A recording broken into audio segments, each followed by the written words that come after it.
Hi Paul fans, and welcome to some more 9-ball action here from the 2024 Derby City Classic. Our next match is a round one clash between Johnny Archer, the Scorpion, and Pijus Labutis. Now, not much between them really in Fargo, considering Johnny's been out of the picture for quite some time, but there's the Lithuanian, Pijus Labutis, just racking the balls. We have got a stray ball that's gone up somewhere where it shouldn't go. I've been known to do that occasionally. So it's a race to 9. We're breaking from the box. Now, we did have a nice little graphic to show you. Hopefully, we've still got it. This is kind of this is the Matchroom break box that you might be familiar with. Now, a lot of people think it's diamonds straight down, but it isn't. It's to the point of the pyramid spot, as you can see on your screens there. That makes the box behind the kitchen, and that's where they break from. So it's winner breaks, or it's actually winner's option, to be more precise. A few little quirky rules, of course. This is the Derby City. No jump cues allowed, although you are allowed to jump with your full playing cue. Here we go then. Pijus to break off rack number 1. Trying to make the 1. Managed to make it. Did make the wing ball though.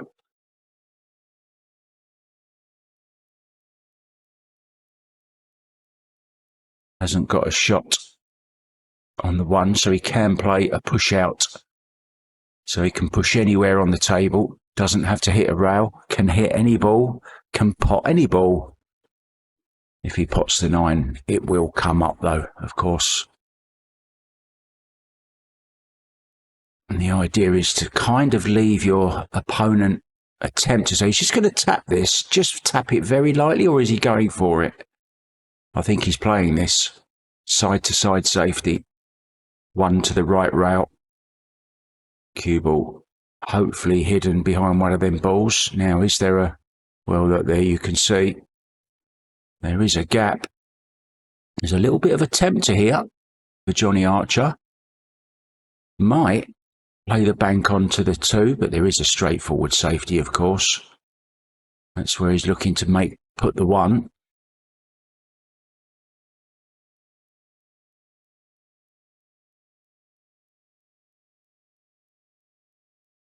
The man with a very, very big history in this game. He's won just about all the sport has to offer. Quite a interesting resume. 55 years old now.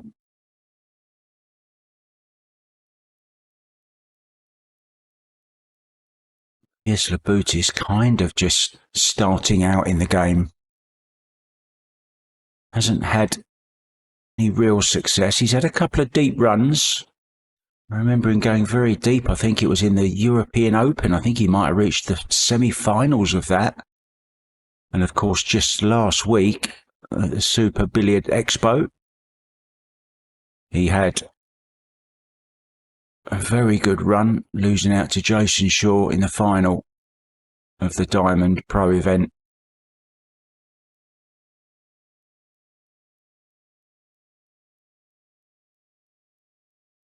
I was a bit puzzled and bemused by that.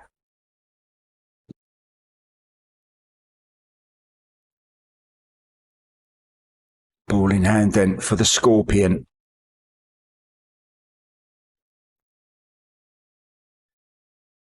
And it's not just any old nickname that. He's actually born a Scorpio, born in November 1968, so he's a Scorpio anyway, if you believe in all those zodiac signs. And also one of his sponsors is Scorpion Q cases, so there you go. Triple whammy. Yeah, he's got a bit of a sting in his tail as well.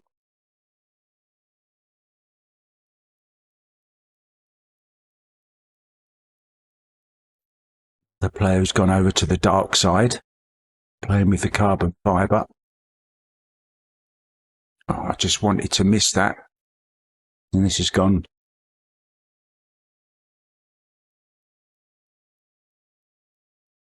Just a tad awkward, isn't it now? For the top of the 8.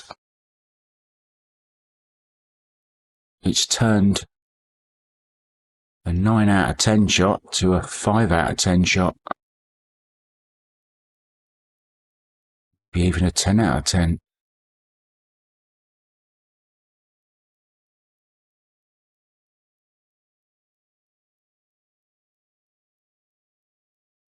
Played it well, but unfortunately, of course, no real control of the cue ball, can only play high ball.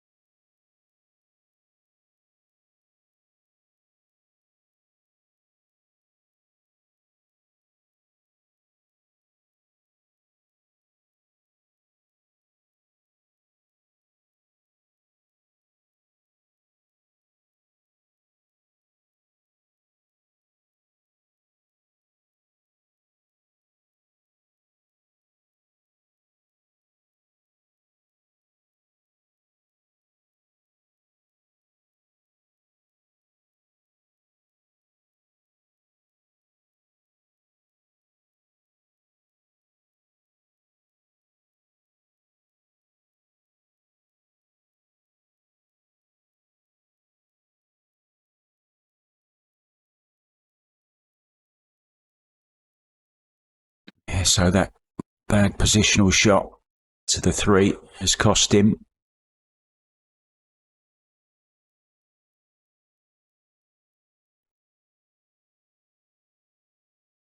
Played quite a good containing safety shot there. Gonna have to go round first. Lots of right hand spin on the cue ball. Very good contact. Oh, and he's had a nice little kiss as well. What a rub that is. He has left him a piece of the 4 ball. But there's a scratch on. He's got to be very careful.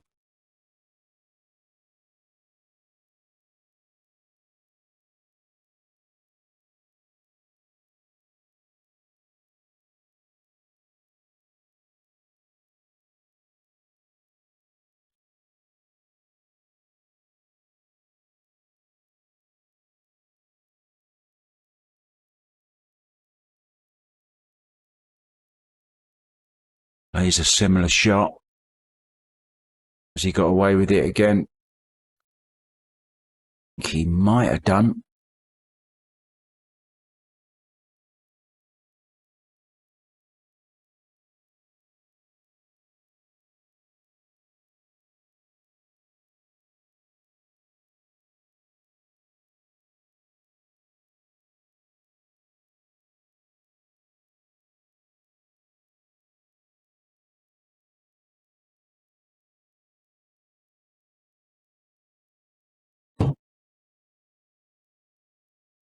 Cagey opening rack here. Pijus just getting some extra practice in there.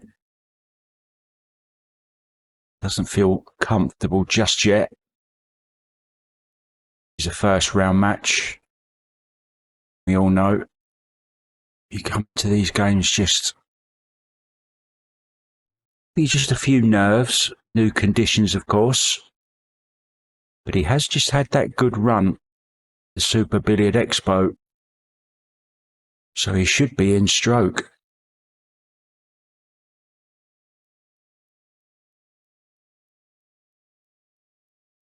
Moving the rack around the table.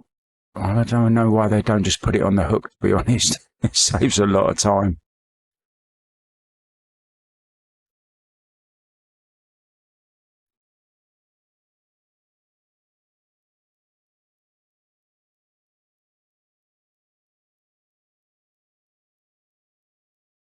Really does have a nice stroke.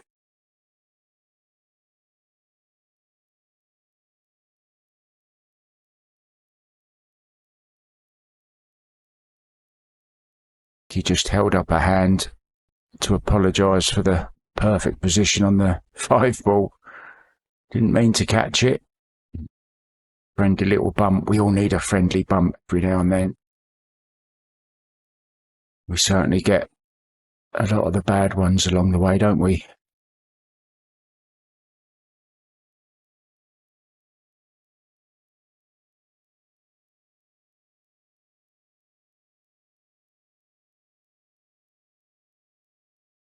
Does he just have enough angle to draw behind the 9? Yes, he does.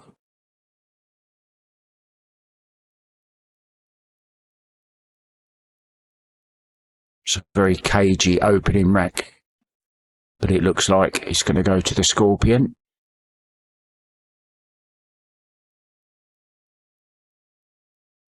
One zero. So there you see.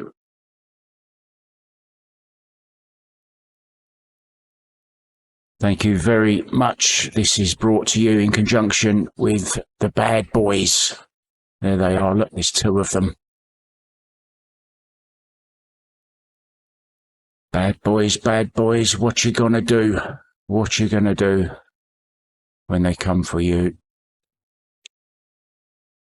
There's one of our referees on hand just to show exactly where the rack should go. It's 9 on the spot.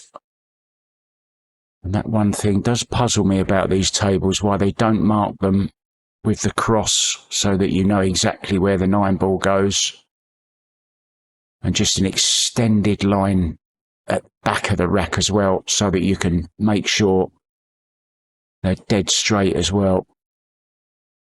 Not kind of twisted one side or the other.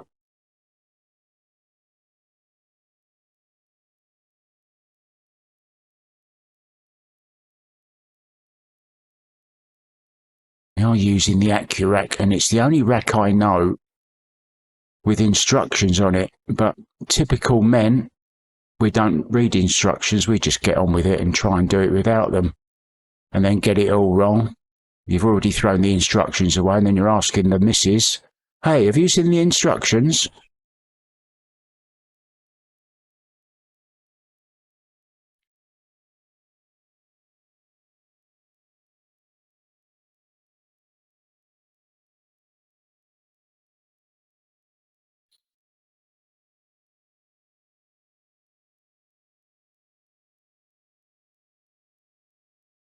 Although this isn't double elimination, if you do lose, you have a buyback option.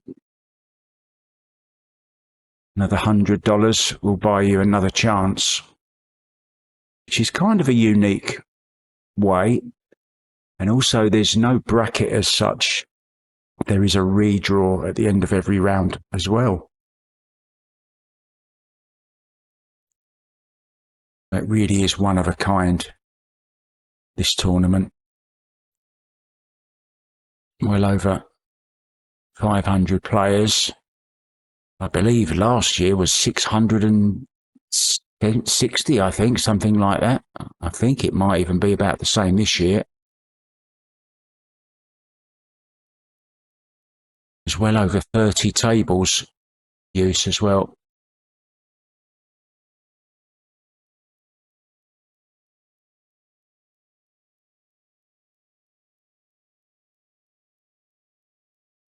Well, could have turned out worse.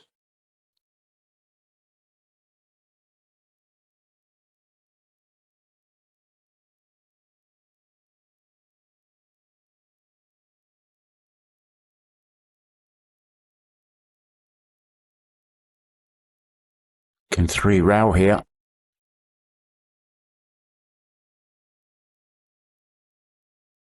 I was looking to leave an angle. I thought he might have been going into that then, but too risky. He's now got to do it off the 3 somehow. Can always leave himself an easy safety shot. When you get a chance, you want to try and finish it off if you can. Always the possibility when you hook your opponent that they kick out of it and get a lucky shot. Well, he's played that to perfection. Great shot, Pierce. Nothing to do with the cue ball, just drag this 4 in.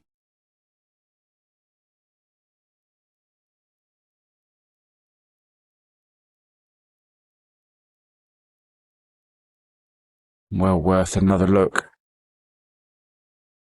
Caught it. Perfect. Catch it either side of that ball and it could go wrong, but he caught it absolutely on the side where he wanted to. Great shot.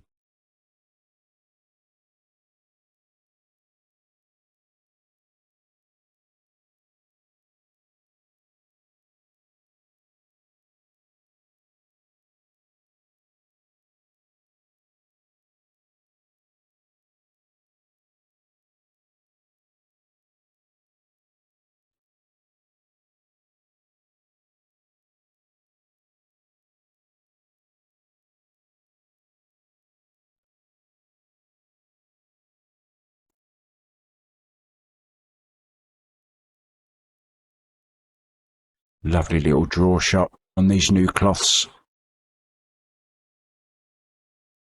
He's going to have to put a bit of pace into this. He needs to force this cue ball off the rail back out.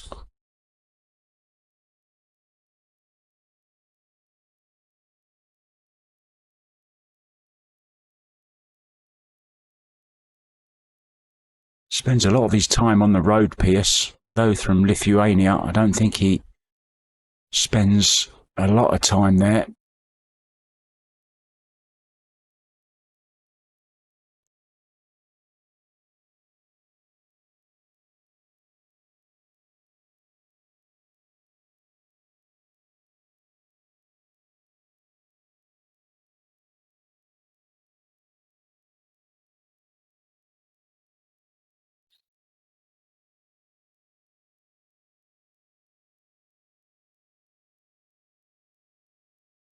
I like the way he's played that.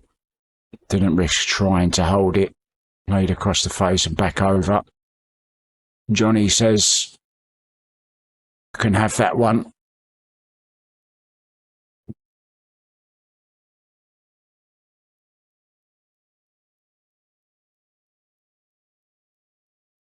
Thanks again to our stream sponsors, Hustlin', who make some great clothing.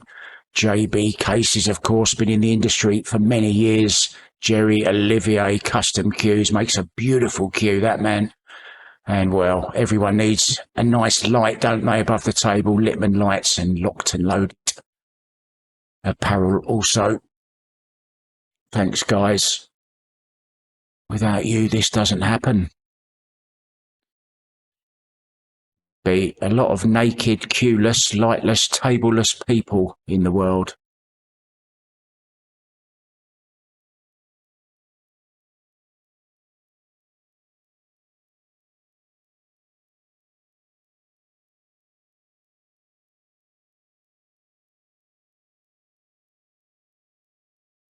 Well, that's dry. Once again, spends a little bit of time trying to work out what went wrong. Here's Johnny.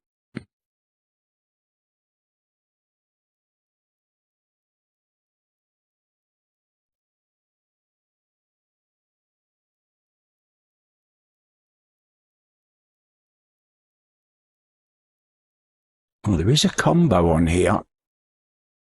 I think he's worried a little bit about the cue ball, losing the cue ball, because it would be quite a thin cut to make the combo. So he's looking at maybe playing the cue ball in behind the 8.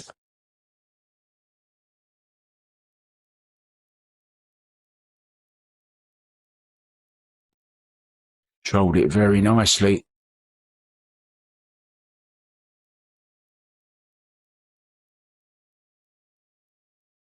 Working out his refractions.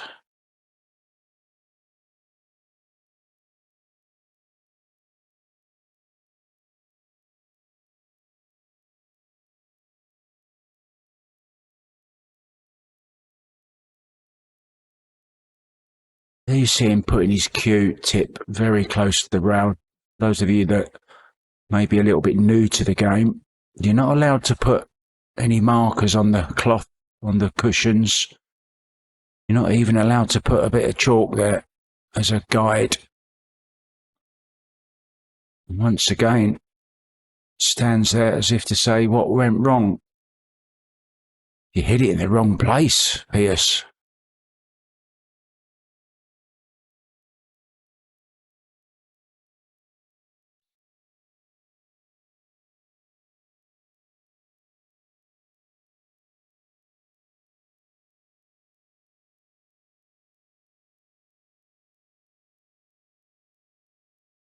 Does keep leaving his chalk on the table, I've noticed.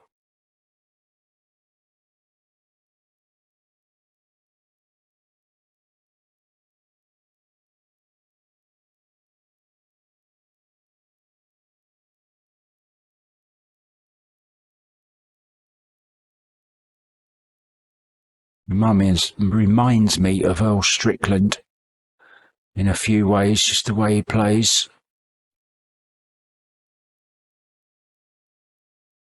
He loves a little bit of chit-chat sometimes as well.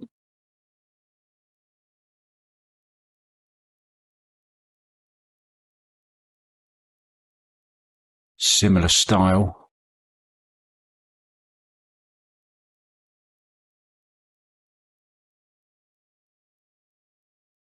They might even have the same stylist.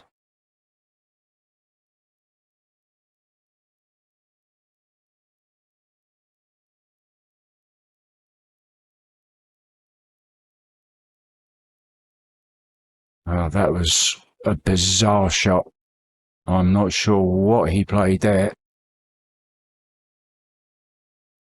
If he played what I think he did, he's about 3 foot short of position.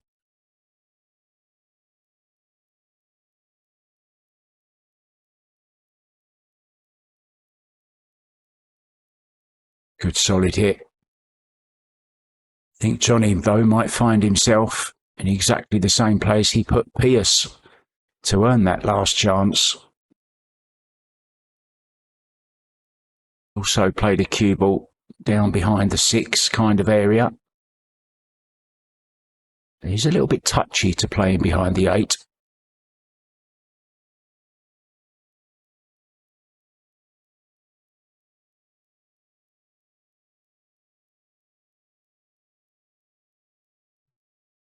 Looks like he fancies it though.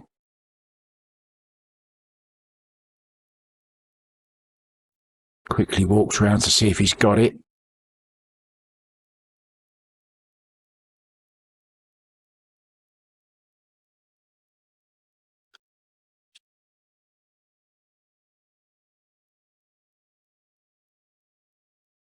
Just done a bit of checking, guys. It was 527 in the 9-ball last year.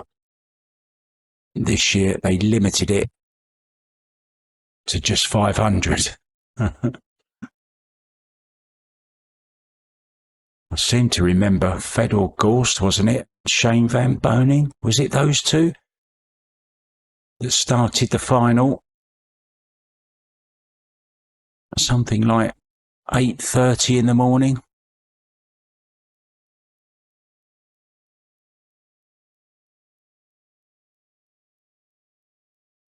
Oh, no, it was Josh Filler, wasn't it, who won it last year? What am I talking about?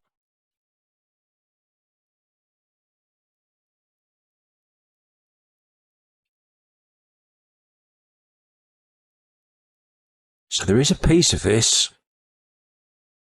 Just looking where the cue ball might end up. If he can hit enough of it, he could play in behind the 5.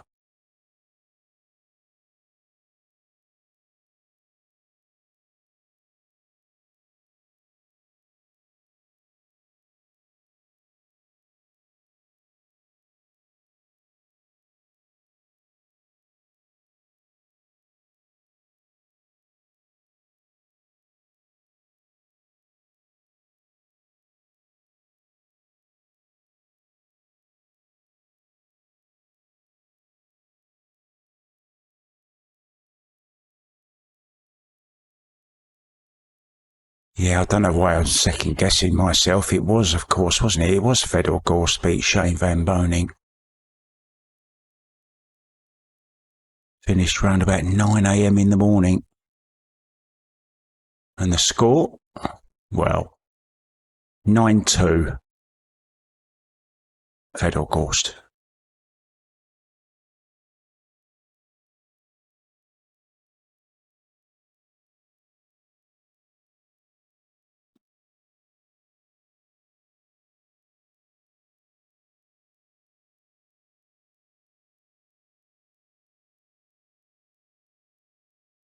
That's a really good effort as well.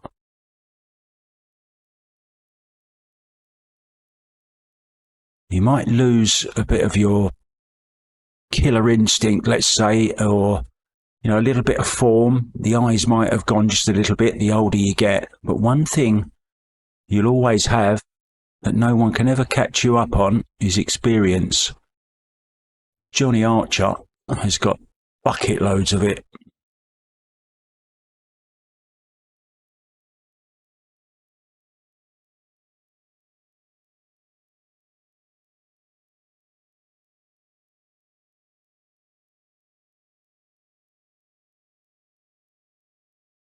This man is still learning.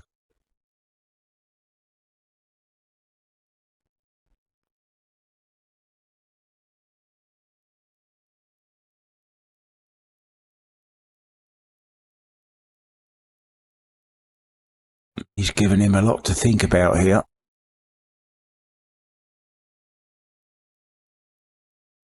I only see one option, to be honest.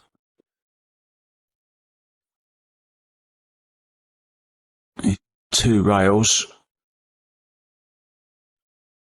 Could scratch here, has to be careful. Doesn't want to go too narrow. Oh, it's a great hit. Could have maybe expected a little bit more, but it's a chance. But terrific hit here. Couldn't have caught it any better. And a little bit more pace on the 4-ball and he would have hooked him.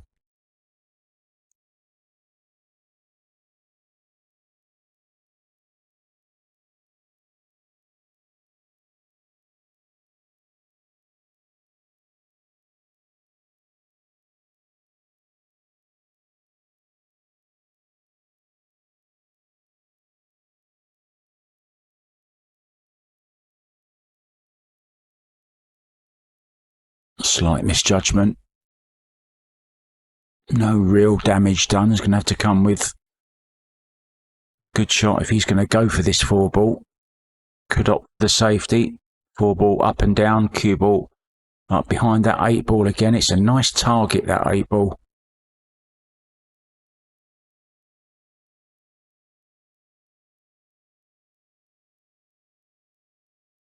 I don't agree with that shot. It was very, very touchy.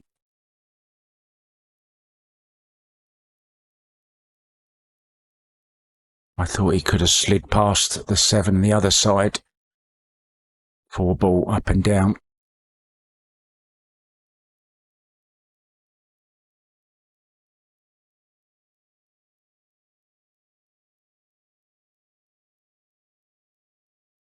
Mr. Stars and Stripes in his hustling shirt.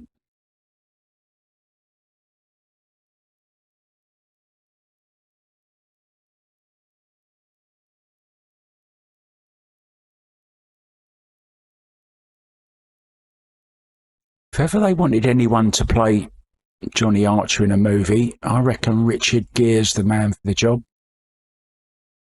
What do you reckon?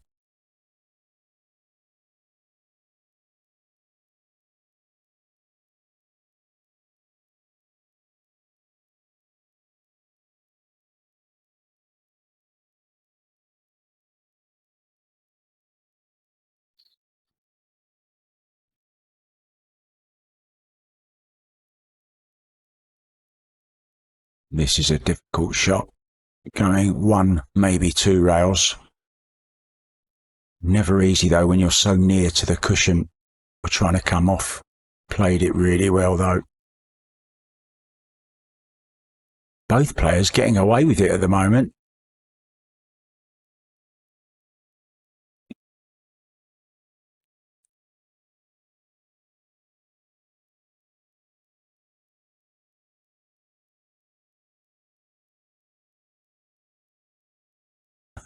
It's like a game of checkers, isn't it? Moving the chalk around, moving the rack around.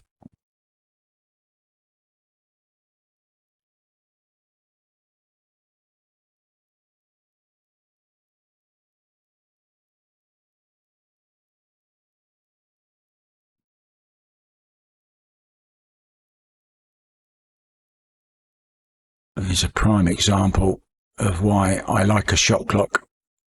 I think it helps the players in the long run. When there's no shot clock, you're kind of second guessing yourself and maybe looking for problems that aren't really there. He's played a really good shot there. Once again, the pointing stick comes out. It's been used as a pointer as much as it's been used for a cue in this match so far. Lots of good safety shots.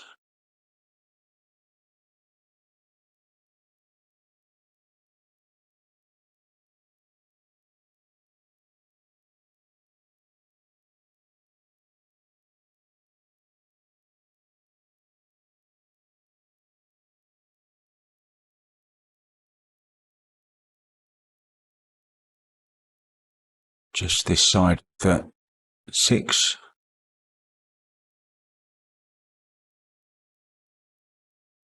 Once again, good solid hit.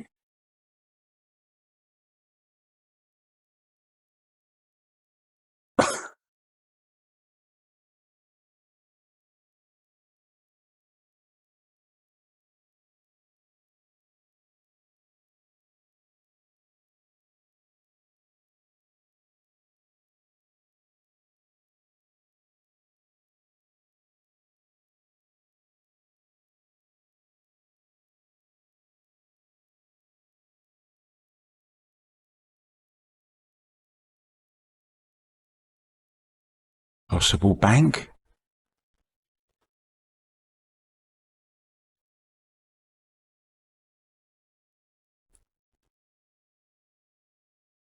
Took the risk, thought it was worth the risk. And it is really deep in this pocket.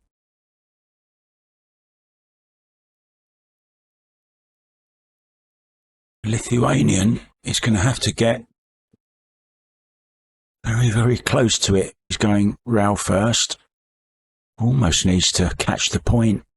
Yeah, that wasn't easy.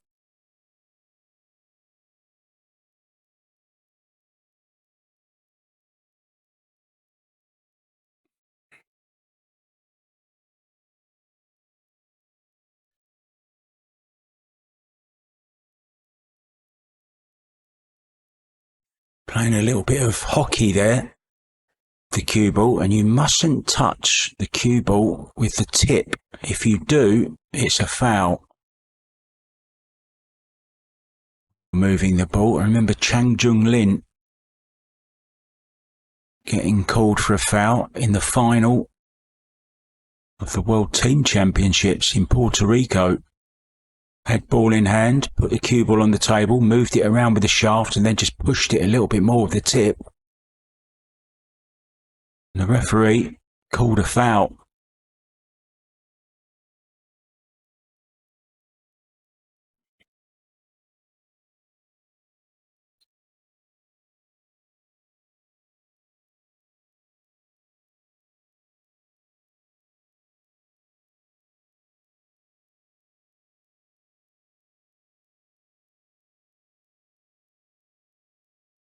This match already shaping up to be one of those matches that no one's going to give an inch. You're going to have to earn every single point.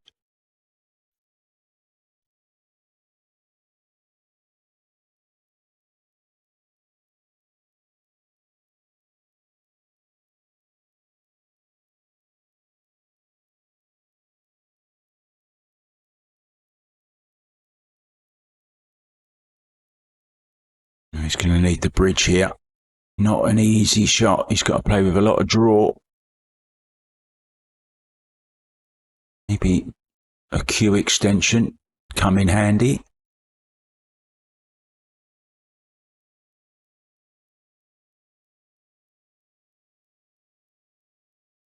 not as young as he used to be, is he? None of us are. Played it well.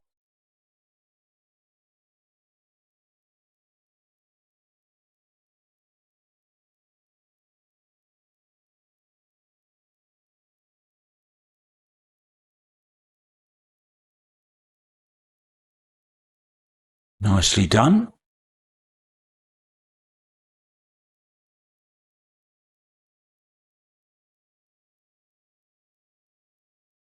So our main event sponsors, Diamond Billiard Products, responsible for over 30 tables put into this amazing venue. Simona's cloth, of course, Aramith balls. What else would you want to use? 100-year history, Aramith. AccuStats Video Productions, thanks guys. Masters Billiard Chalk. I think Johnny Archer might be using quite a lot of that. Might need a new block by the time this match is over. Of course, Outsville AccuRack. In my opinion, the best rack on the market at the moment. Keeping those balls nice and tight. So Johnny with a 2-1 lead.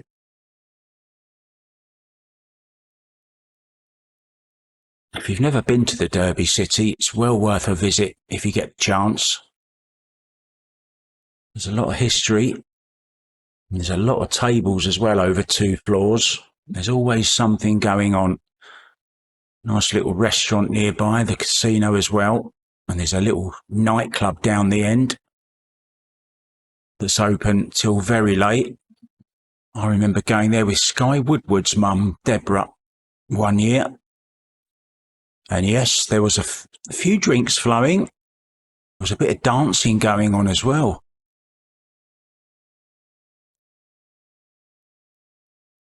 She wouldn't let me go to bed.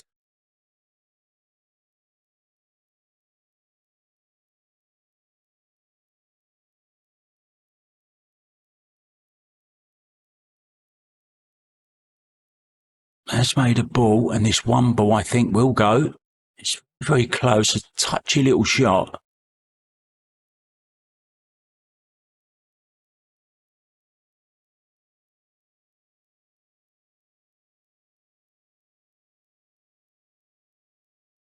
It might be worth going for this, you know.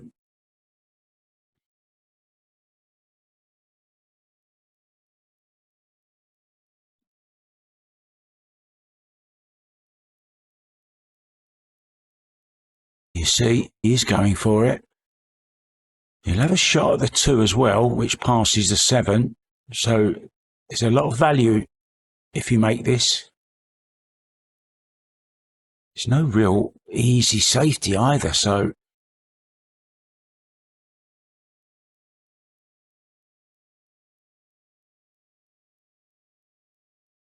oh, he has decided on the safety.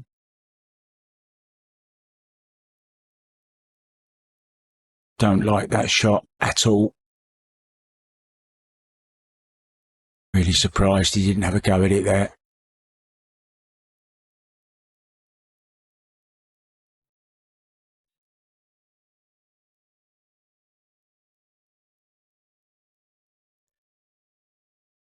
I was looking through Johnny Archer's record and he's never actually won this event. Did win the 10-ball ring game back in 2004. But he's won plenty of other things. 1997 9-ball champion. 7-time Moscone Cup winner. 97, 98, 2000, 2003, 2004, 2005. A 4-year gap. Won it again in 2009. 1999 US Open 9-ball champion also. And 6-time winner, Turning Stone Classic.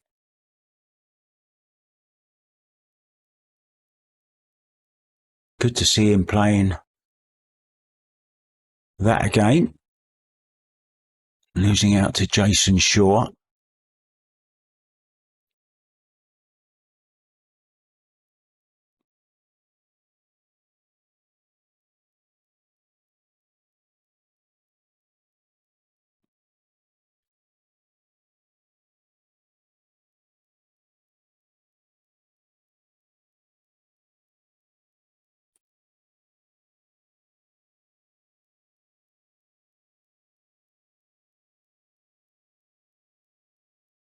Oh, that ball won't go in when the cloth's worn in.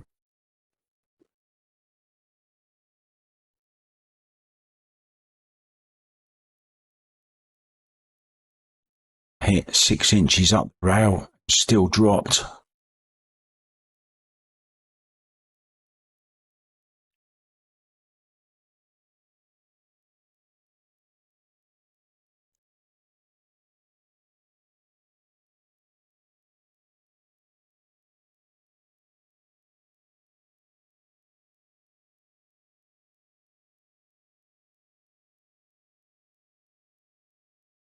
Also inducted into the Billiard Congress of America Hall of Fame.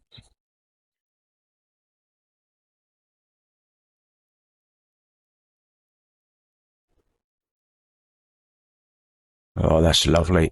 Where's the cue ball though?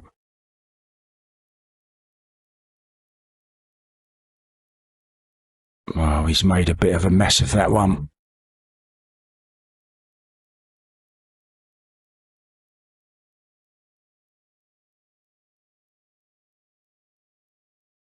Georgia, we have a problem.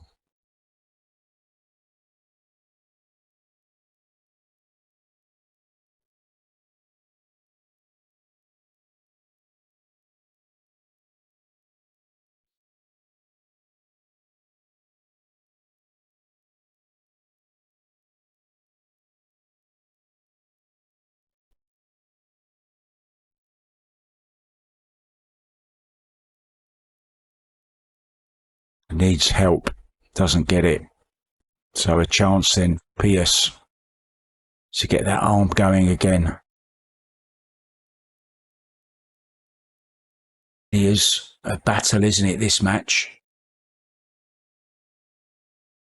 Both players not taking any chances.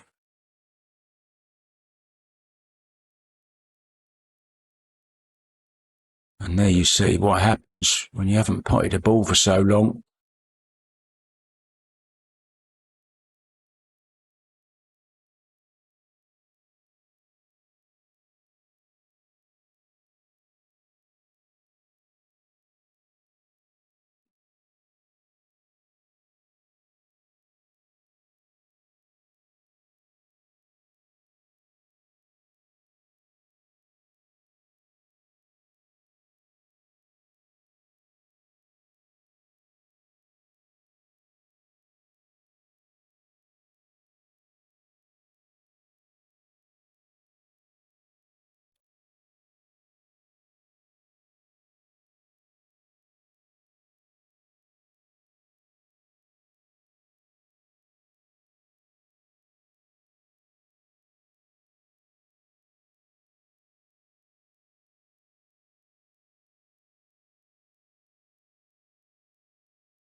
Well, it was worth the wait, wasn't it? Very good shot. That's what I was talking about earlier, is experience.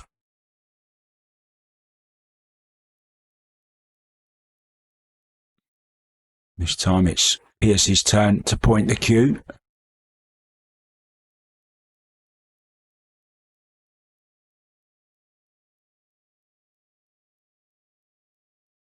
Using the diamond system, I'm guessing.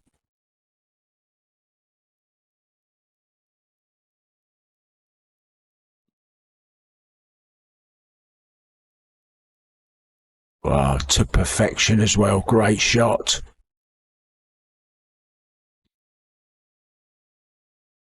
Few players have tried to teach me the diamond system. I've never used one.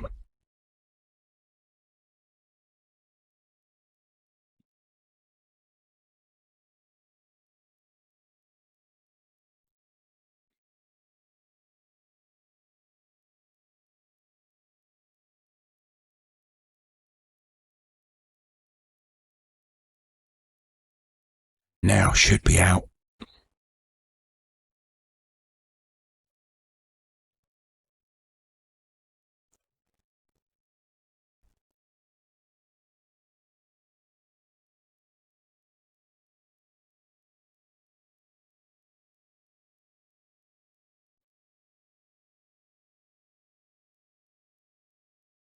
I think Pijus does sometimes just get bogged down slightly in long safety battles and maybe tends to overthink things occasionally. I think when he's in full flight, he's a much better player. Can see this one going all the way, can't you? Every ball being fought for. We're level 2-2. Now a race to 7.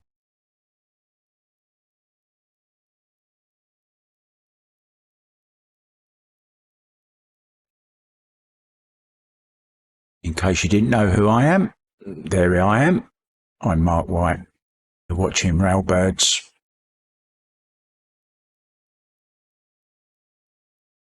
Plenty of action always to see on Railbirds TV, guys.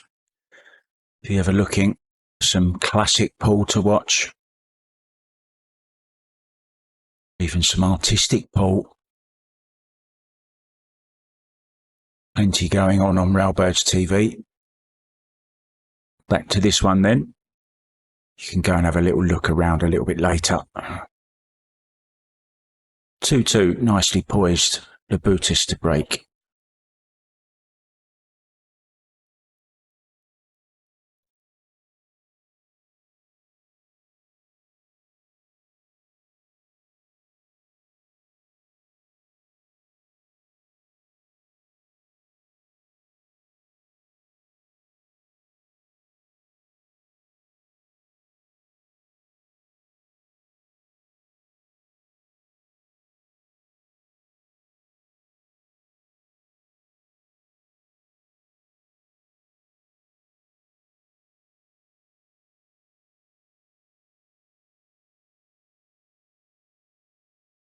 Dry break. There's been a few, hasn't there, in the first 5 break-offs?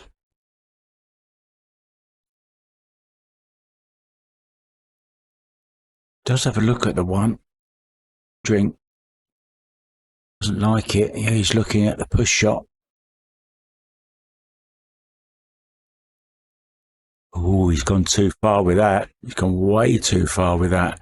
He's getting this one back, 100%.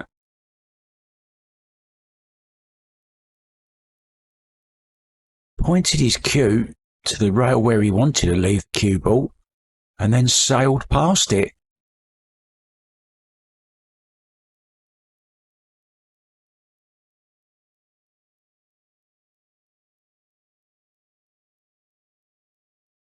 I only recall one of them missing a kick shot, and that was when I think it was the 2 ball right in the jaws of this bottom left-hand corner when Pijus missed it altogether. I think apart from that, their kicking has been fantastic.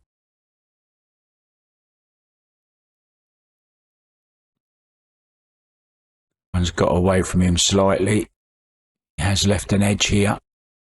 Can get the cue ball over in the direction of the 6 and the 7. Send the 1 ball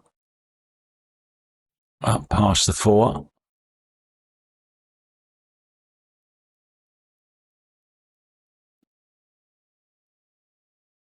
Just a touch of right-hand spin.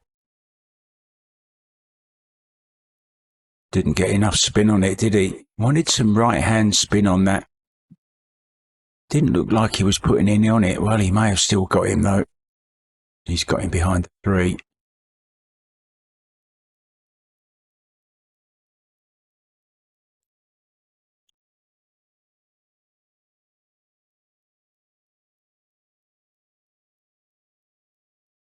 Goes measuring.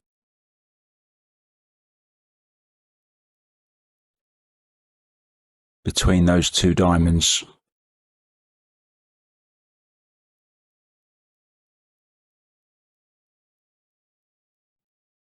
Very close to making it again, wasn't he?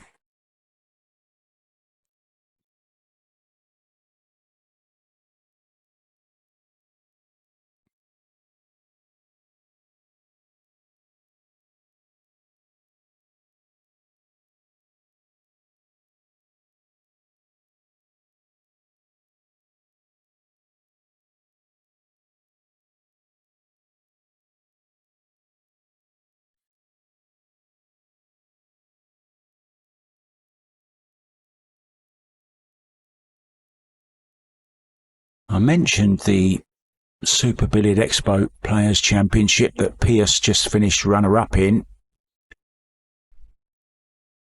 Johnny Archer actually won that tournament back in 2003. I said he'd won a lot, didn't I? I think he just found a coin on the table. Sometimes players use a coin to push around the cloth. Should have put it in your pocket, Johnny.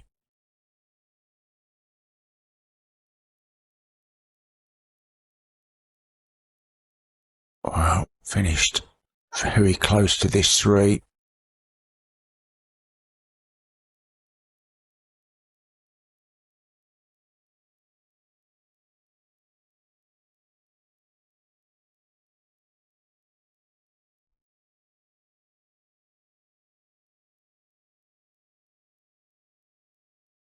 Has it got the legs? Has it got the legs?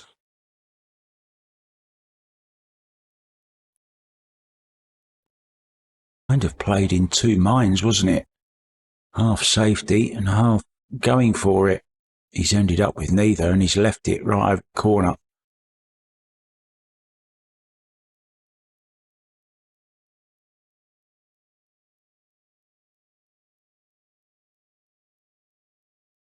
This is one of those shots where Pijus may be overthinking things. Just get down, knock the 3 in, and the 4 in the side, and run the table, Pijus. They're all there for you.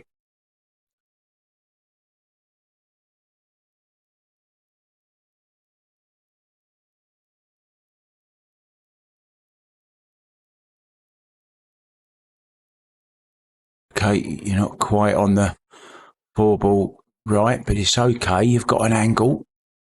You can use the back rail.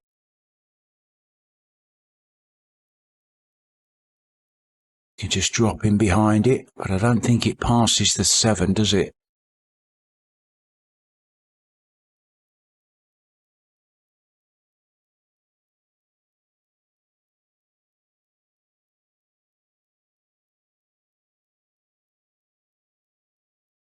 Doesn't want it on the rail.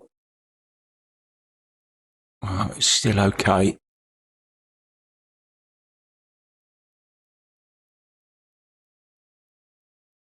Can either hold it, go off the rail. Yeah, I wondered when he was going to do that. I think he got fed up with moving Johnny's chalk around the table. Gave it back to him.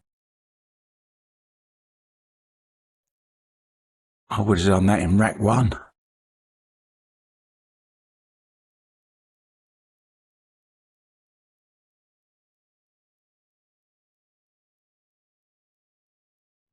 Johnny is just getting in his head a little bit.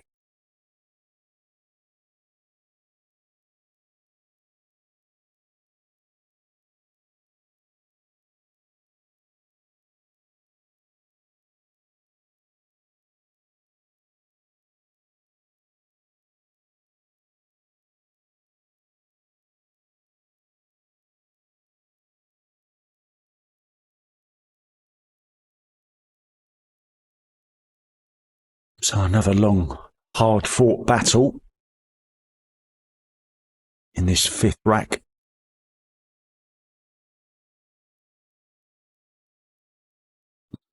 Eventually it does go to Pijus Labutis. And he decides to take a little bit of a time out. So we're going to do the same, guys. We'll be back with the next rack very soon. Players are back, guys. So am I. I'm Mark White, Railbirds TV, bringing you all the action from 2024 Derby City Classic 9-ball championships. It's been a bit of a battle up to now. Pijus has got his nose in front. 3-2 breaking off in this race to 9. So again, it's a dry break. Once again, no shot, 1 ball. will be a push out. His last push out was a disaster. Does he push to here? We just leave him an edge. The one ball.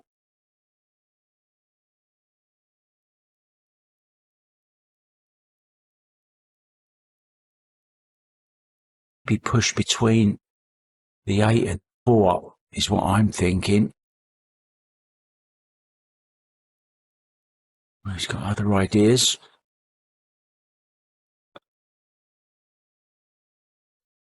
Sure about that. Pin this one on the left-hand side. Cue ball will be heading back down towards that, where that AccuRack is.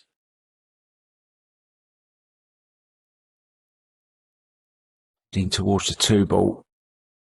This might be worth having a go at, to be honest. Still has the option to give it back to Johnny if he doesn't like it. I can't see him giving this back though. Has to have a go at this. Ball heading back towards that 2 ball anyway. Good two-way shot. He's hit it way too hard and way too thin as well. And has had a huge slice of luck as well. Ready for some more pointing.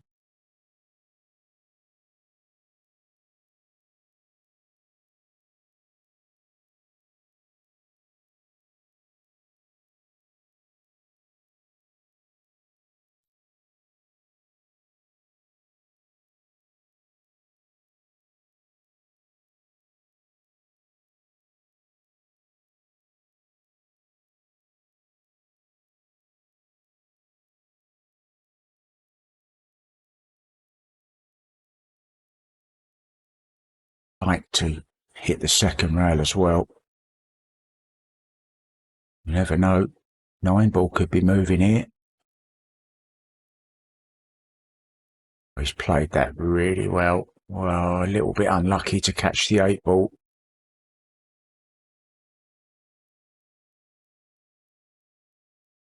Once again, nothing easy, is there?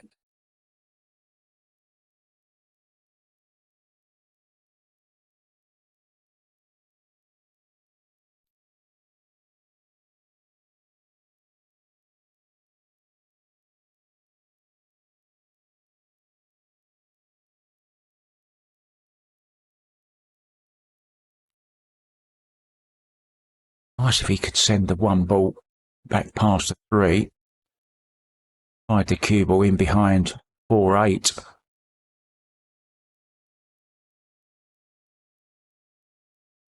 Use the 6 as a buffer. And he's okay. Now this is one of them shots where it might normally jump because there's no jump cues allowed.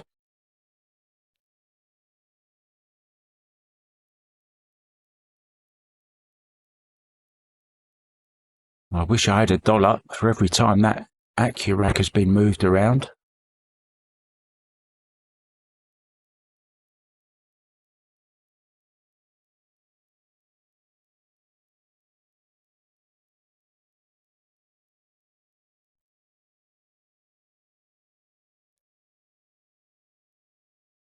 Bit more than my wages.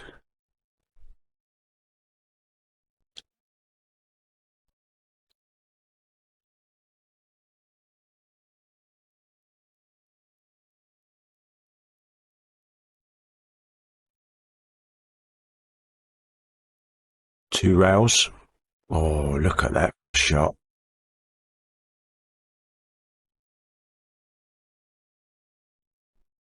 Just managed to catch it. Pijus forgot to put his last point up. He's just slid the bead across as he walked past.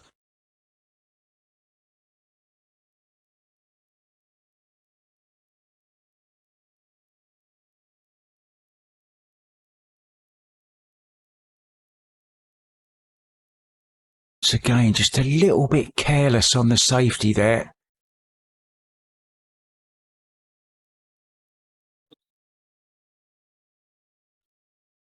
No need to nudge these balls. Should be able to make adjustments. It's kind of a free shot now for Johnny.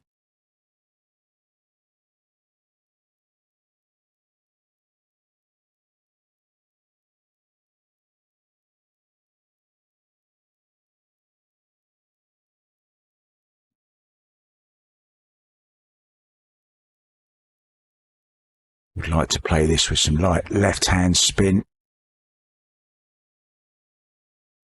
Short rail, side rail.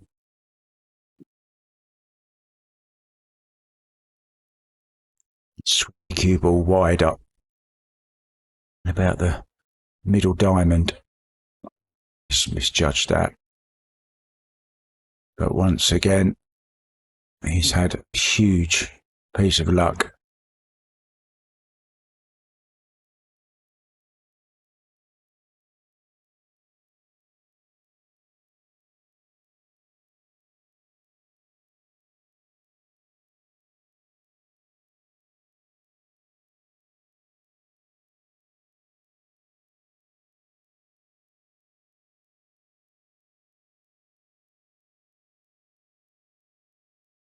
I wouldn't be surprised if he played this with a little bit of pace. He doesn't want to catch it full on and follow it in.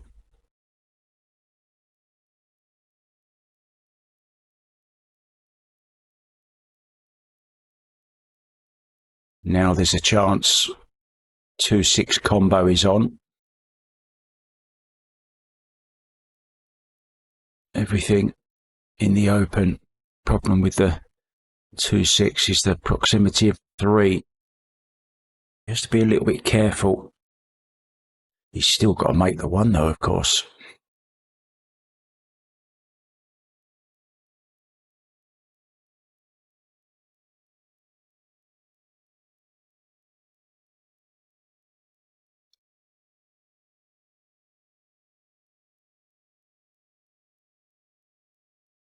Played that just about perfect. Just maybe a fraction further than he would have wanted.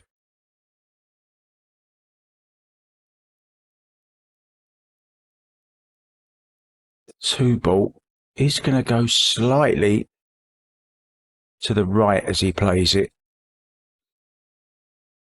His right, our left.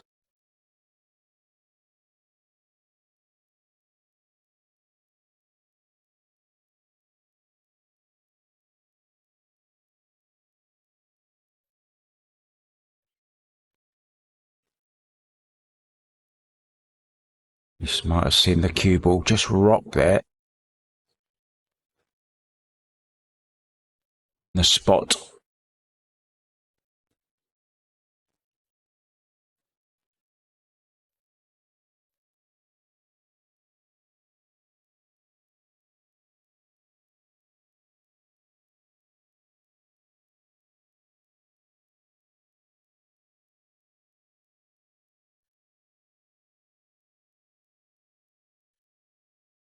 Now in perfect position. Rory right hand spin off the side rail. Takes him up towards the 5. Oh, he's overhit this by a long way. Where's he going with the cue ball there? Bit of adrenaline. Shake of the head. He can't believe it. I can't believe it either, Johnny. What have you done there, mate?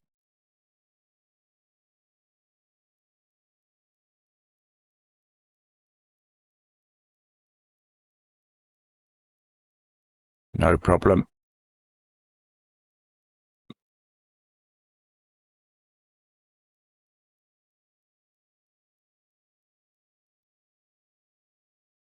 Nine, just a little bit awkward. Just get straight in on it as possible. That's okay. Run it round, maybe catch the second rail. We're near straight in, and we should be level again at 3-3. The way this is going, could be 9-8.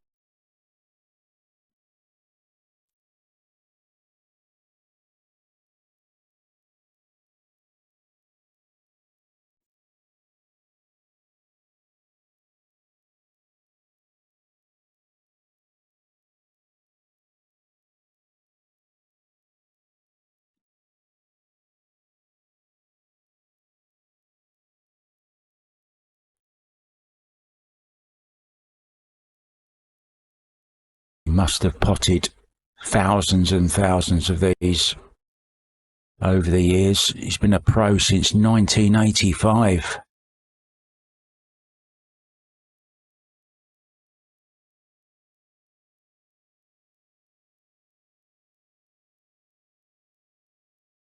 No problem. And it is 3-3.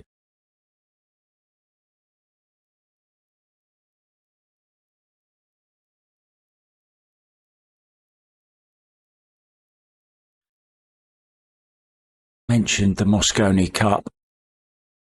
7-time winner, Johnny Archer. Wonder if he keeps playing these tournaments, is there a chance we'll see him again one day in the Moscone Cup? It's a big debate, isn't it? Who's going to play the USA? Team Europe is almost set in stone at the moment for the next few years, you would think. Be one place might be to play for.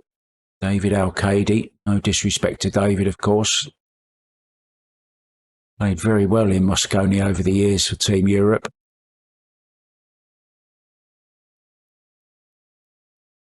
Always seems to come up with a big win, doesn't he, when he needs to, David Al-Qaedi?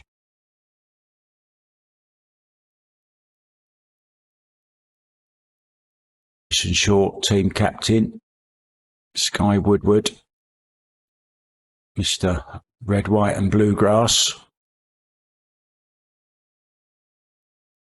If he'll pick Shane. I think that's a given, don't you? Sky, Shane, Fedor.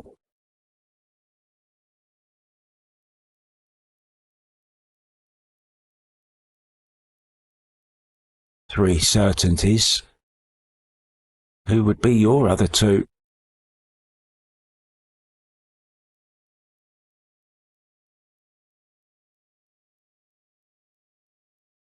Will Shane Wolford make it again this year? Played pretty well at Ali Pali.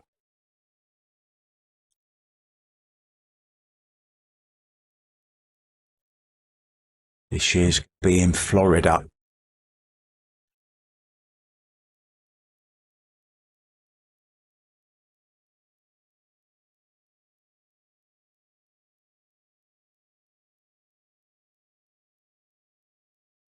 In the combo.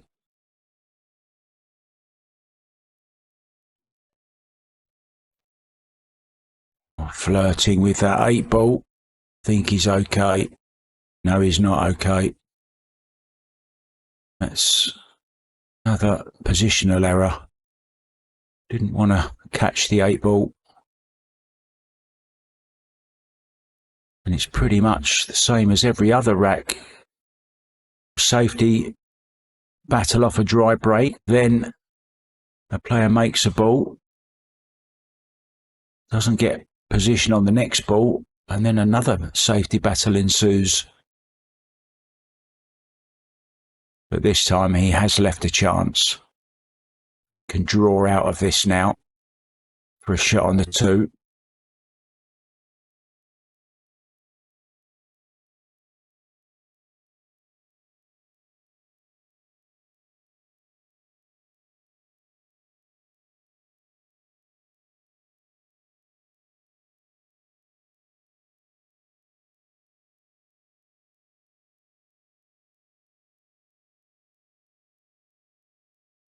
He's going to break his cue for a second there.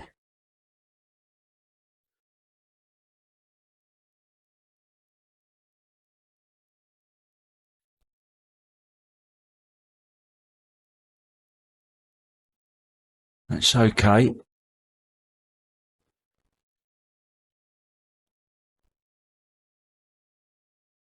Can go forward off this.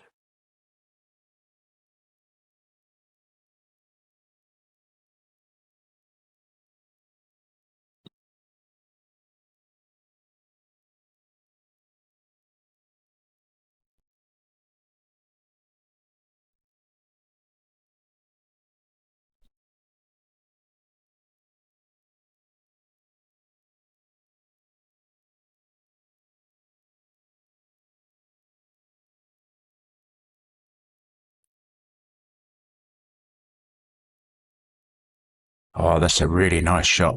Well played.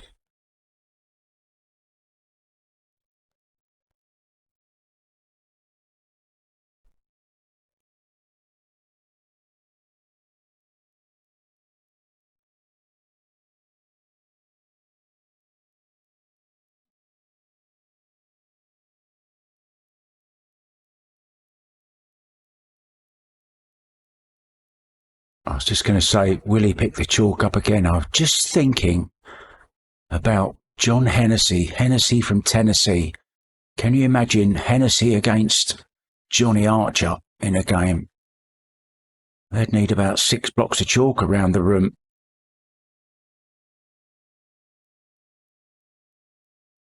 Never seen two players chalk their cue so much as those two. I think it's just kind of a shot routine thing, kind of nervousness maybe.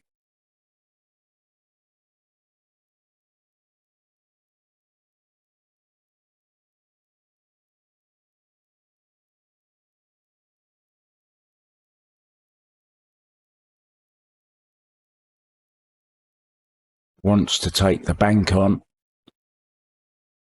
Move the cue ball around though.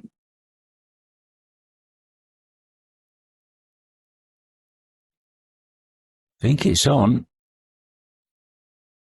He's okay for the double kiss.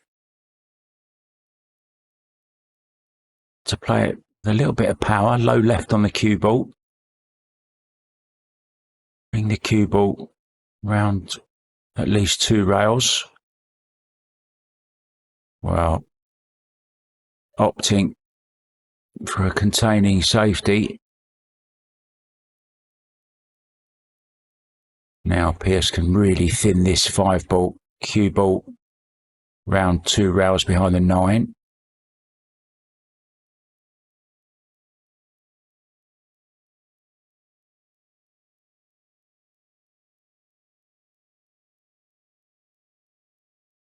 Played it very well.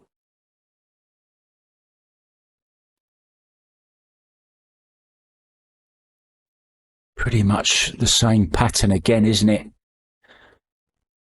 Not had a break and run, I don't think.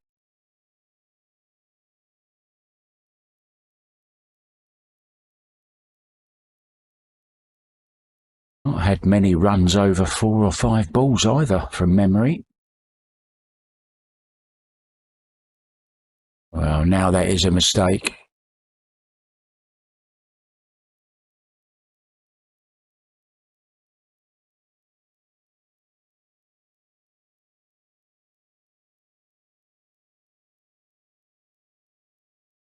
Has to make sure he clears the 8 this time. He does. Drop it in. Go short side 7.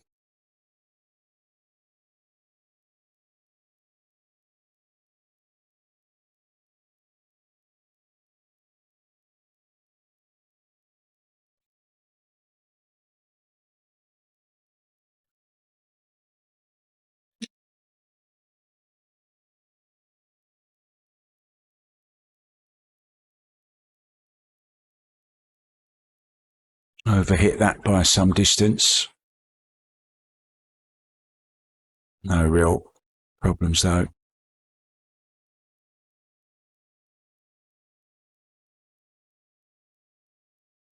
Once again, Pijus Labutis is going to move a rack ahead. And he's really working Every single rack here is a war of attrition, isn't it, this one? It's fascinating, though, in its own way, for the purist. Lots of good safety and good kicking. It's not always all about braking and running.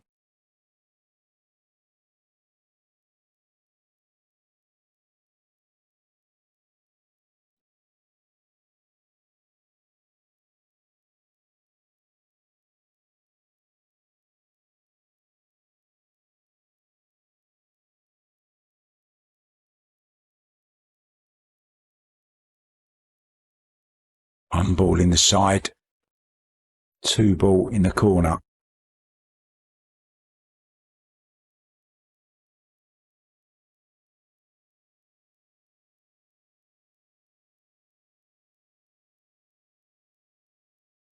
Well, he's made the 9. Can you believe that? Hit the break all wrong. And he makes the 9. It's the golden break. It counts. And that's just what this match needed. A very, very quick rack.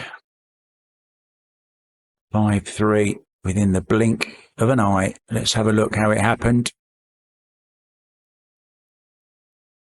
Didn't make 1 or the 2.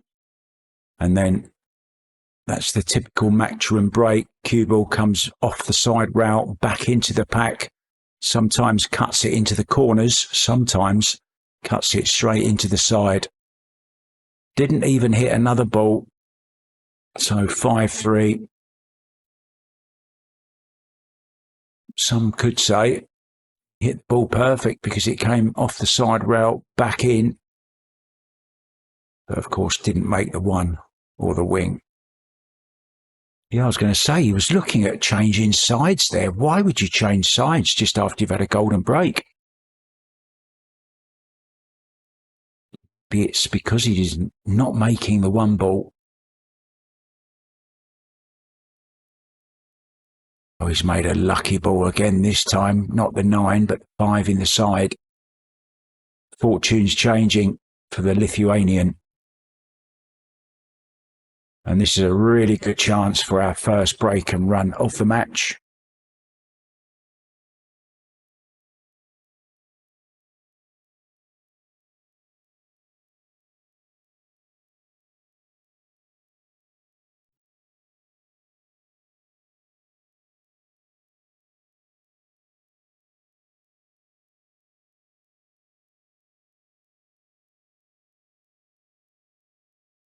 This is where I just want to see Pijus just relax and use your talent. Don't overthink too much. Straight away, he's not in a very good position here. Unless that 3 does pass the 7, he's going to have to draw and leave short side to the top left corner as we look.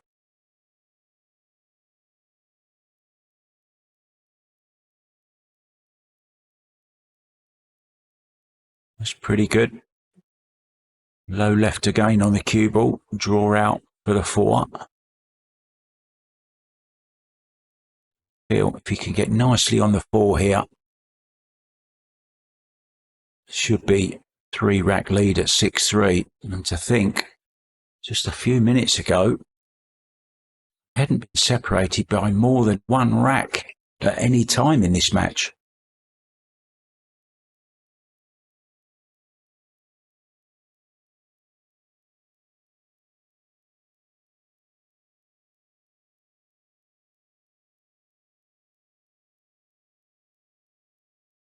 Now I can play some high right on the cue ball.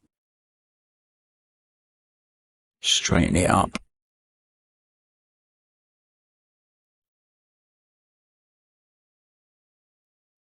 Just a touch more to do. Just because of the vicinity that 9 is in. Just a little bit awkward. Gonna have to draw past it. Or is he looking at going forwards? He's going through.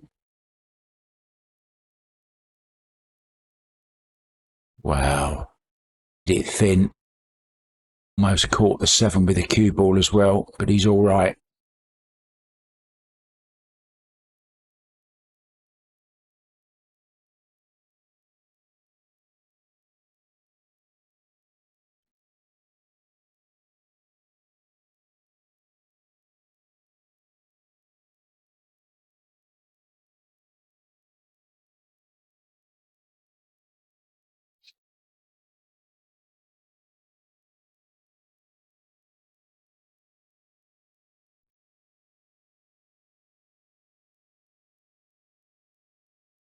Ball away from the first break and run this match to lead 6-3. And it goes. It took till the 9th rack to get one.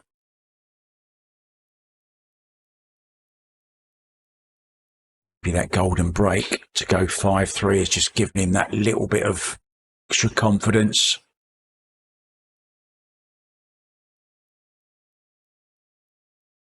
We have a stray ball. Come to the other end. Now I have got a friend who can explain that situation very, very well. I wonder if I can tempt him to come onto the microphone and tell you guys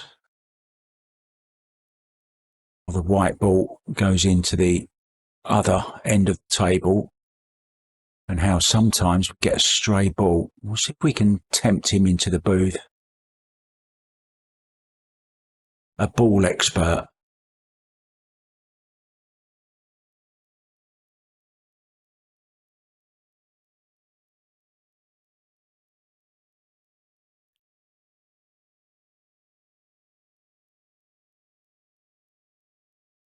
What a difference a golden break makes. All of a sudden, he's making the one in the side.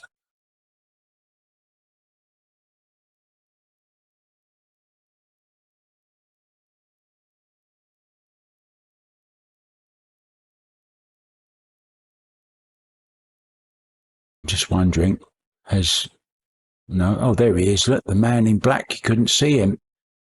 He's like the man from Milk Tray. I don't suppose you guys had that commercial, did you? In America, guy dressed all in black delivering a box of chocolates in the dead of night. All because the lady loves Milk Tray. I thought he'd gone to deliver a box of chocolates, but he hasn't.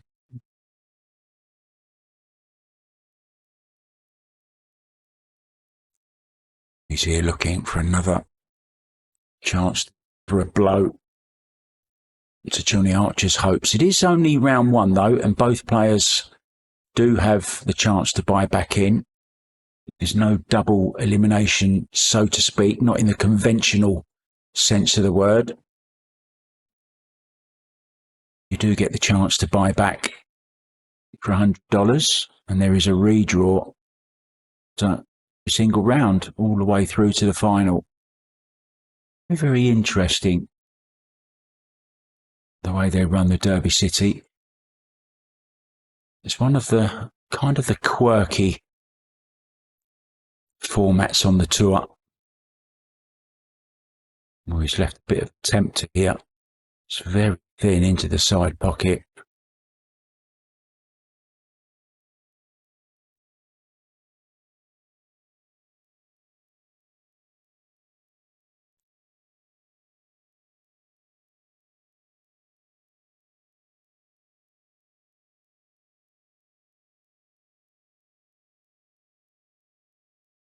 The push out.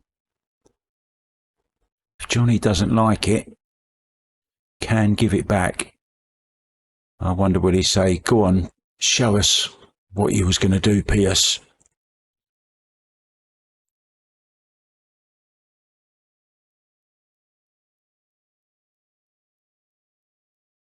He's adopted the thinker's pose there, chin in hand.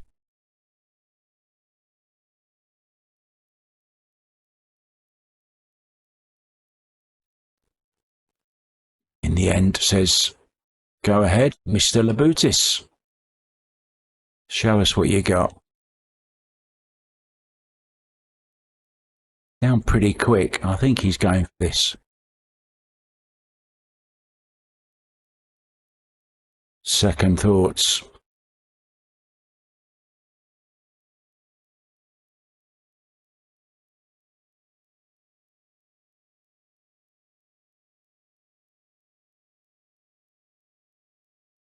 Well, that's not a very good shot at all. Decision from Johnny Archer. He's left this ball on.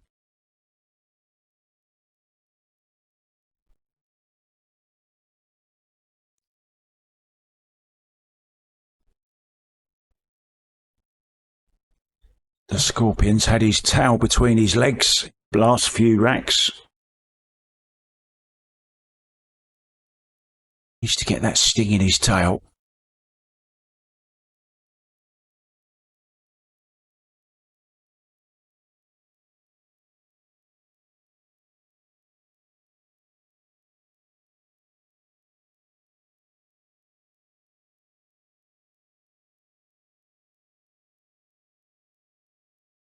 Round the back of the 8 ball. Wow. Played that with inside.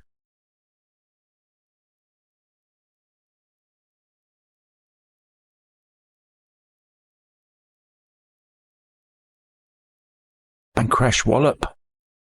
Oh, what a picture. What a photograph.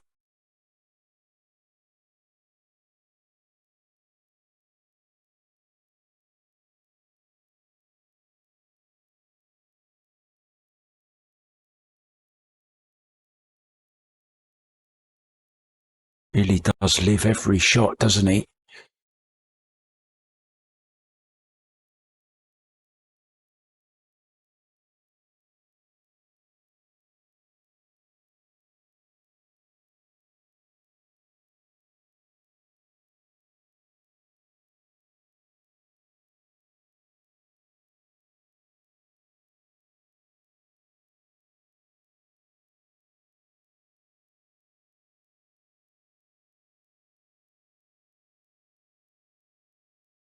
Where does the 5 go? Does it pass the 7? I think he might have half a pocket.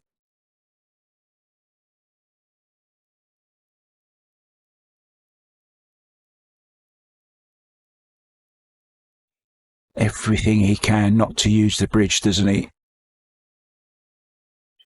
Slots on the extension.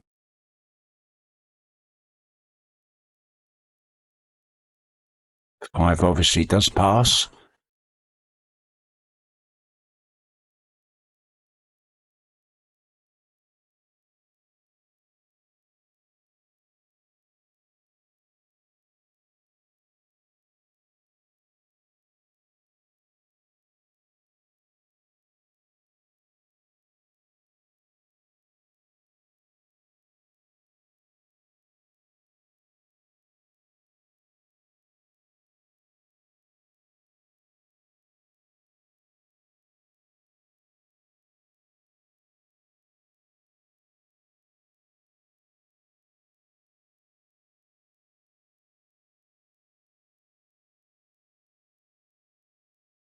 Oh, he's playing the combo, isn't he? The 5 doesn't pass.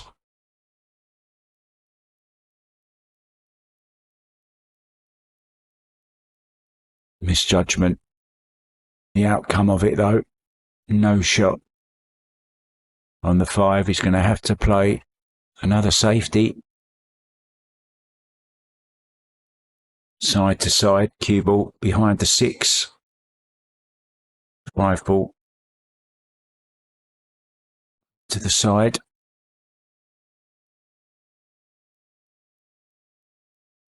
Oh, I could join Shane Van Bonen on a fishing trip. The length of that cue now.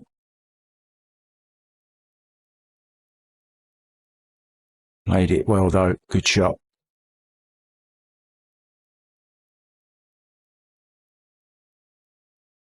He thought Pijus was getting a little bit of rhythm going. It's all been slowed down again now after that push out he played. Got it back from Johnny Archer. Didn't like it. Pijus attempted the safety shot on the 2. Johnny couldn't run the balls.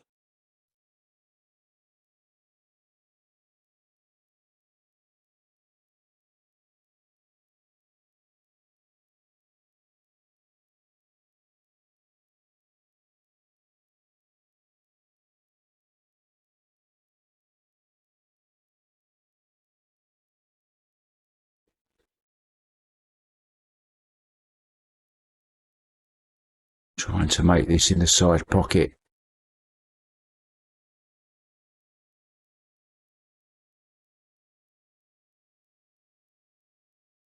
It's kicked really well, to be honest. Caught completely the wrong side of that 5 ball though. Misjudgment, ball in hand for Johnny Archer. Second bite at the cherry.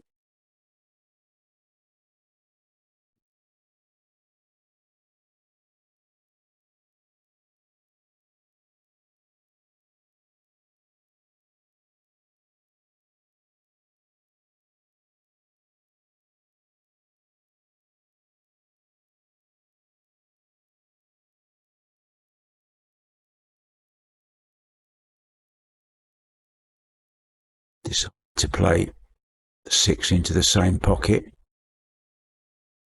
as the 5 ball.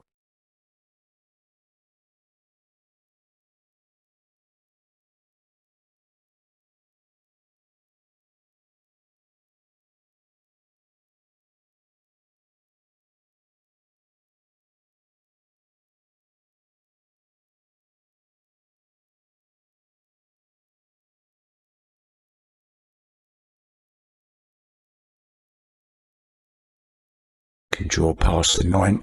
Can just run it through slightly. Let's see what he prefers, running it through.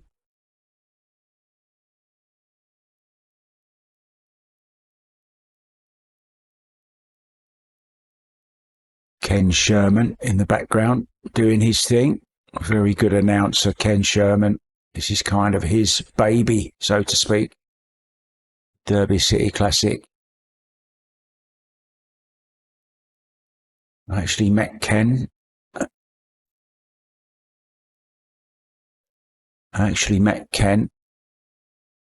Ken Schumann it is, isn't it? Of course, not Ken Sherman. I'm sorry, I'm thinking of the Tanks. Ken Schumann, I met him and I actually went up to him and said, I just want to say I've watched you on the TV over the years and I'm a big fan of your announcing. And he said, well, thank you so much, kind sir. That's my bad American accent. Oh, Johnny's lost the 1 ball. He's getting excited. 6-4 to score. I'm sure you've all seen Ken Schumann on your TV screens over the years, doing all the announcing and some refereeing as well. He's a stalwart DCC. Very nice man.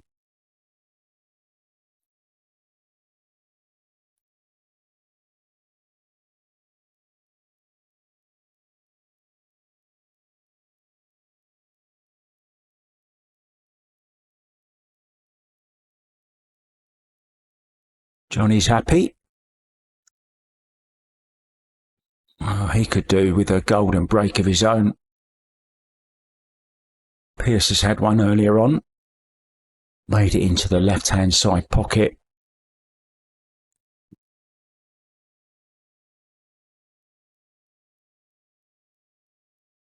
Just heard Tony Johan's name mentioned. Great 1-pocket player, of course. If you'd like to see some 1-pocket action, there's plenty to see on Railbird TV. And my good friend Scott Frost is in the booth for that. And also Mr. Summerfield as well.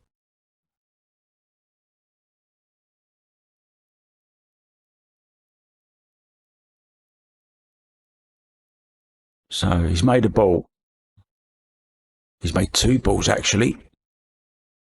And he's got a nice look at the 1 ball.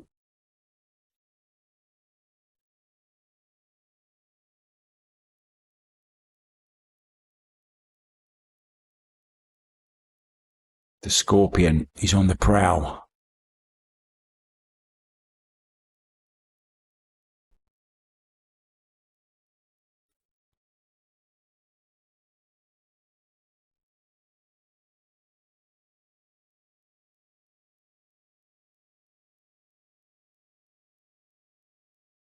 This is the trickiest of them all. Get nicely on that 2 ball to play the combo or the carom.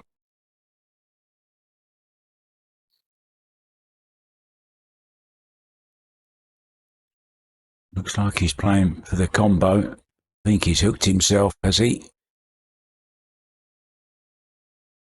He has. All the way around the table to end up behind the width of the 7 ball.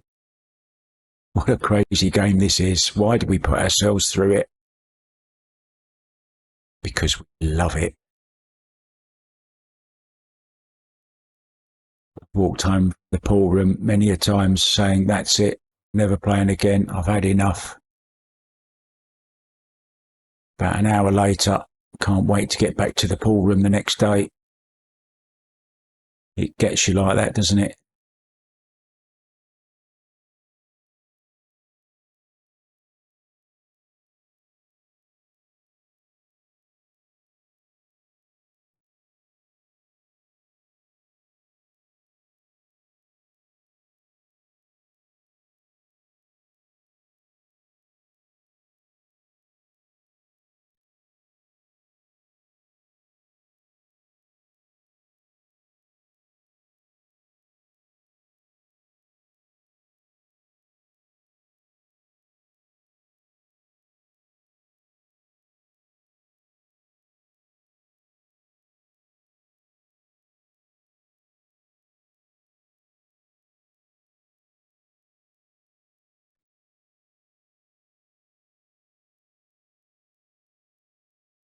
Trying to kick this into this bottom left-hand corner.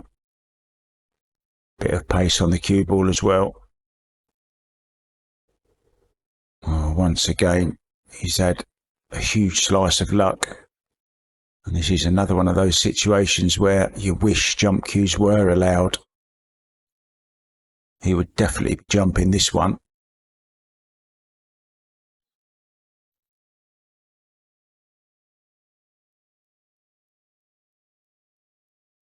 Always a topic of conversation, isn't it? Should jump cues be allowed? It's a little bit of a funny rule to allow jumping, but only with a playing cue. Kind of like saying no jumping, really. Jumps you might see the players take on is when there's just jumping the very edge of a ball or something. Very rarely see them jumping straight behind a ball like this kind of situation, just because of the tip difference. Jump cue tip, very, very hard. Well, he's had a little bit of a roll there. A few racks ago, he would have scratched in the top corner. Instead, the 2 ball went in the top corner. So restore 3-rack lead again. Watch the cue ball here. Scratched off one of them earlier on. This time, makes the 2. Now he's in great position.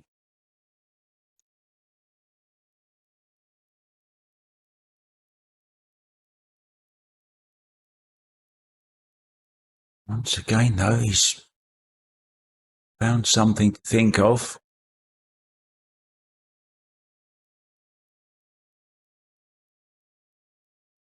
I just think it's the position of the 4 ball, isn't it? He's finished dead straight on this. It's no good. Any angle either way, fine. Has he got a slight one where he can just run off the side rail with some left-hand spin? Back over for the 5. It's no problem whatsoever.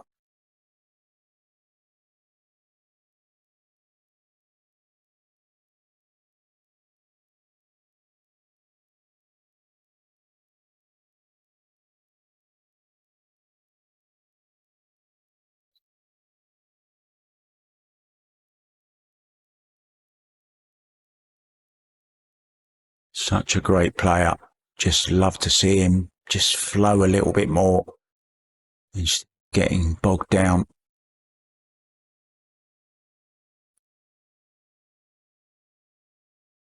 So 7-4 it is. Just 2 now from the second round.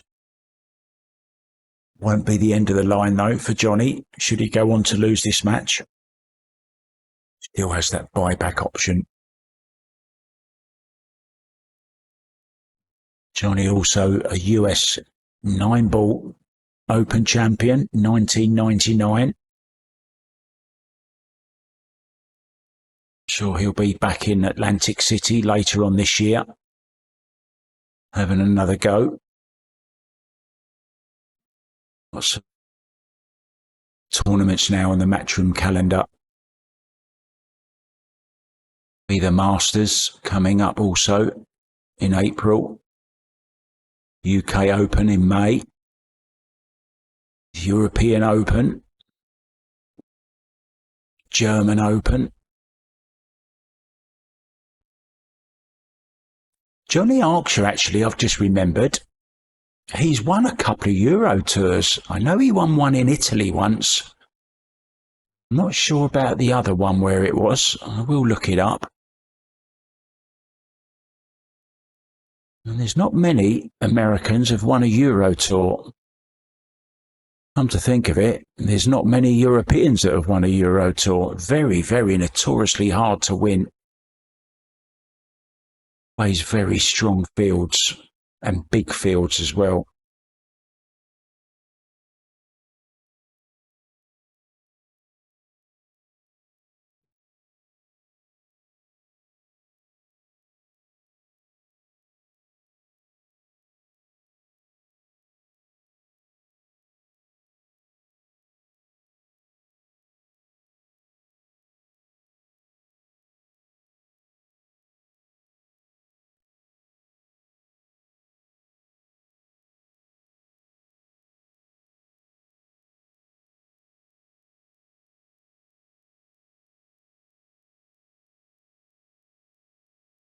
Key shot coming up then, 3 to the 4.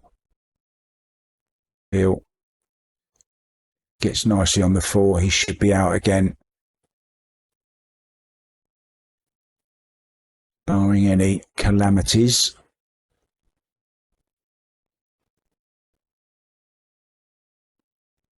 Nice straight line there, aren't they? Look. 4, 6, 7 and 8. Shouldn't be a problem.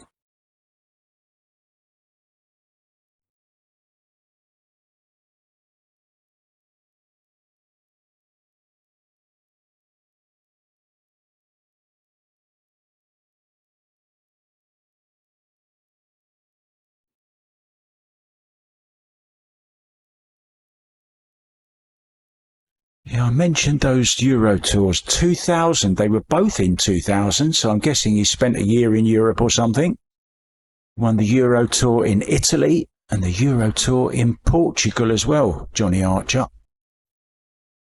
I don't think even Pijus Labutis has won a Euro Tour. Not many can say they have, to be honest. So if you like what you're seeing, guys, we'd love you to confirm that with a little click on the thumbs up.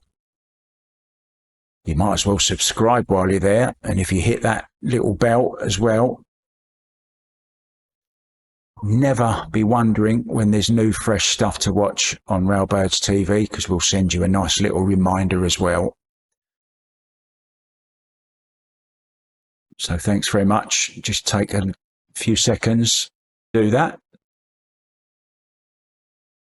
know sometimes it can be a little bit of a pain in the neck, because sometimes I go to subscribe and it says you've got to sign in, and then I forget my password, then I've got to go through two-step verification. But I'm sure you're not like me. You're not old and senile like I am.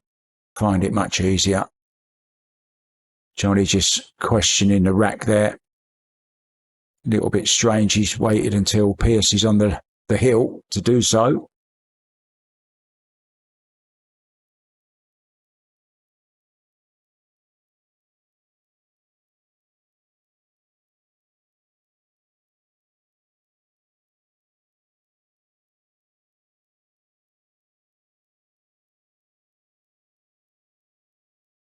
Almost made the lucky 5 in the side.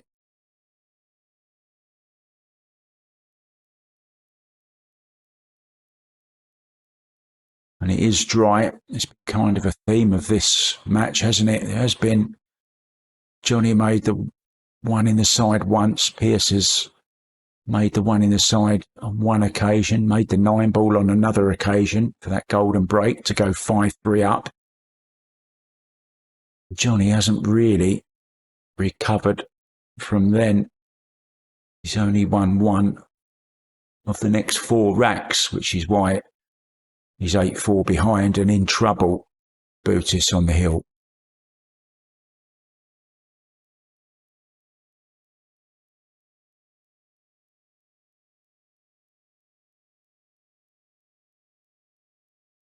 This is one of those you have to have go at. Expect him to make it. It's all about cue ball, side rail, bottom rail. Playing the 2 into the same pocket, I would guess.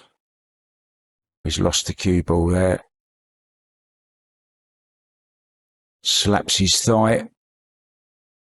Frustration.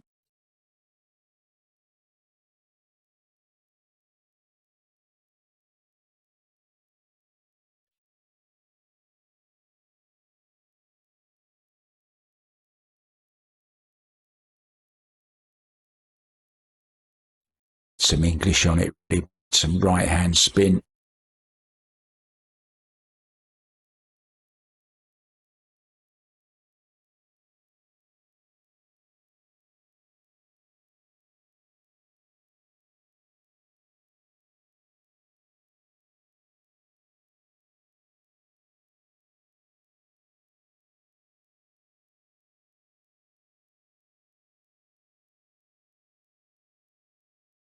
You see he's looking to hit this thin send 2 ball up to the middle. That right hand rail as we look, cue ball back behind the cluster. Pretty good shot. Judged it very well. He has been very, very good at kicking, hasn't he? I don't think he's missed 1 kick shot from memory.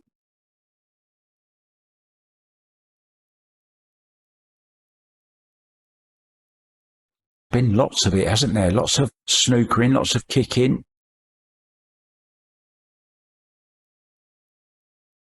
It has been like a game of chess.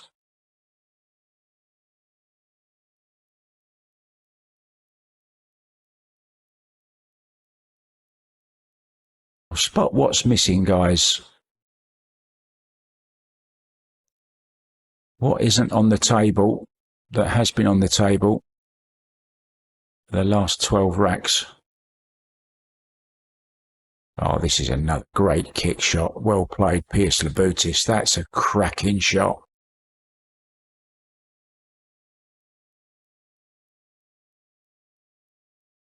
Did you guess? It's the Outsville Accurac. It's done a disappearing act. As we see, that amazing shot there really was top class shot.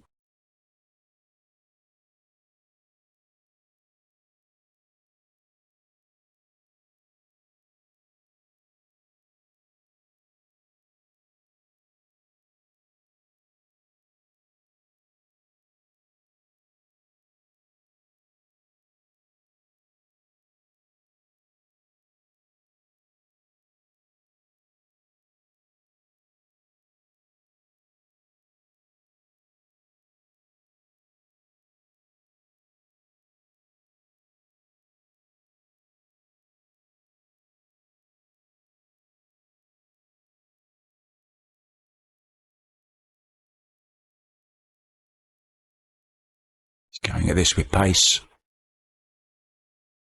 Well, you wouldn't have thought that possible, would you? Johnny coming round, having a look, scratches his head. That's just not possible. I think it must have done an arc off of the rail because he played it with such pace. So this is a really good opportunity now to wrap this match up. Be glad to get through this one if we can, Pijus. Spent a lot of energy on this one match and it's just round one. Could be another 15 or 16 rounds to go.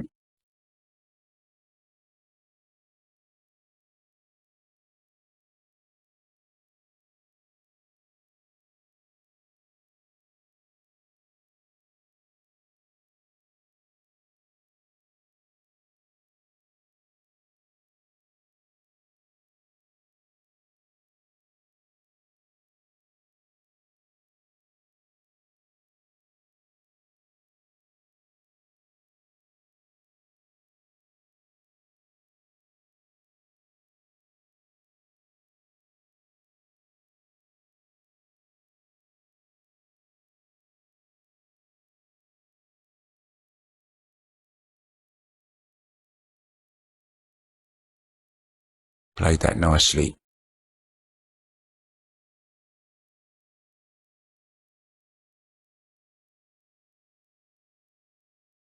This little shot here, playing it left hand spin,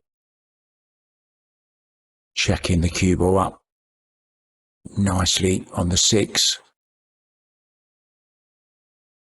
The closing moments then, this first round match, Johnny Archer gave it his all. It's Labutis almost at the 800 club as far as Fargo's concerned. I think there's 32 players in the world over 800 now. He'd love to make it 33. It's the youngster from Lithuania doing what had to be done in the end, and it really was a hard-fought battle. Johnny Archer goes to the one-loss side, or not the one-loss side. He needs to his wallet out again, wants to take part. Now, let's just have a look. He's having another look to see if he can make this cue ball in the corner pocket. What's the chances of him doing that? Let's have a look. Well, this time he makes it. I know it's easy, isn't it, after the fact? Thank you so much for watching, guys. I've been Mark White on Railbirds TV. Look forward to seeing you again for some more great action from the 2024 Derby City Classic 9-Ball Championships. Ta-ta.